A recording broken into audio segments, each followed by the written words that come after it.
Beardstown has been a unique position the last 30 or 40 years with our pork processing plant, bringing in immigrants from all over the map.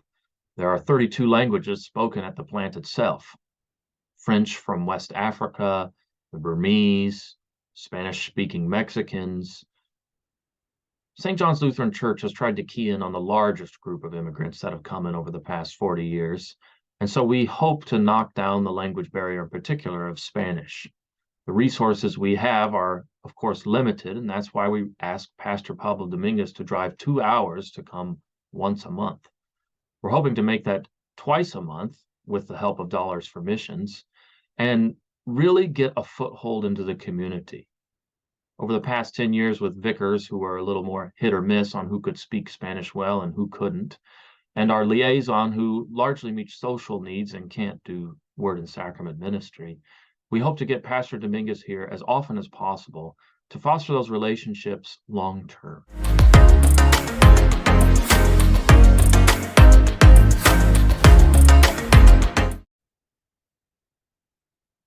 Our Hispanic ministry has seen many challenges in the last 10 years, and we plan to see more in the future and pray that we may adapt to them accordingly.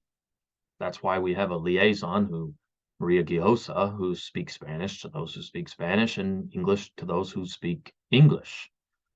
The second primary challenge we see is largely the cultural Catholicism simply embedded into the Hispanic Mexican community. Those who might consider leaving Catholicism for Lutheranism are unfortunately threatened with being ostracized from everything they know and everyone they know. It's not treated like we often think of denominational change, but leaving who you are and what you've always been.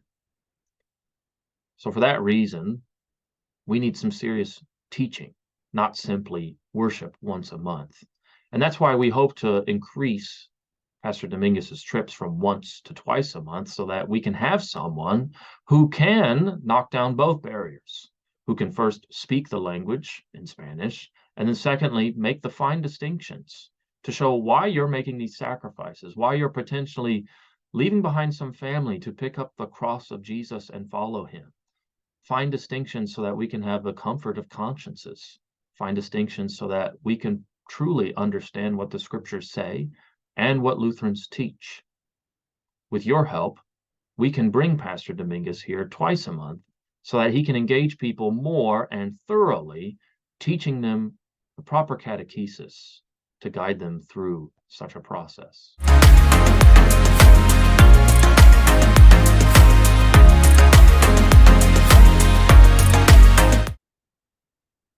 With Pastor Dominguez coming down once a month from East Moline, naturally there have been some inconsistencies.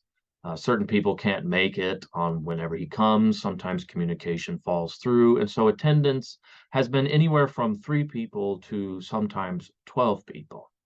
Part of the goal with 2 trips a month would first of all be consistency. Those who can't make it on one trip perhaps can make it the second trip.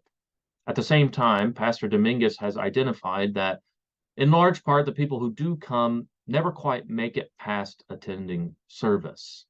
They don't know very much from the scriptures. They, of course, don't know much about what Lutherans actually teach.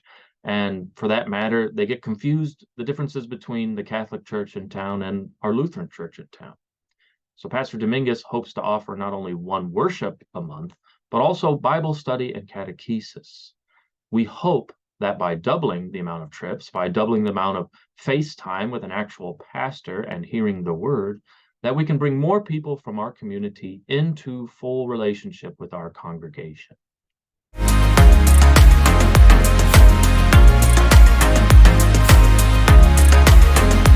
St. John's has been offering a Hispanic ministry for a little over 10 years now. We've had a large amount of immigration in the last 30 or 40 years on account of the pork processing plant. And we've identified one of the key groups coming in, Spanish-speaking immigrants, and tried to engage them in particular. We've had a liaison, Maria Giosa, who translates appointments and meets social needs and offers general relationship with the hope of ultimately bringing people from the community into word and sacrament ministry in our congregation. Over the last 10 years, we've had about 7 vicars from the Fort Wayne Seminary But with Pastor Doug Evanson retiring and the vicarage program no longer an option, over the past few years, we've been asking Pastor Pablo Dominguez from Cristo Rey Lutheran Church in East Moline, Illinois, to come down once a month to offer a service, in particular on Saturdays. District has been assisting us with paying for mileage, and our church paying the stipend. Our goal from the Dollar for Missions grants is to double the amount of times Pastor Dominguez can come down. The way we see it, the more our community can hear the word, can engage with us directly face to face, the better chance we have of actually bringing people from out there into Word and Sacrament ministry in relationship with Jesus Christ, their Savior.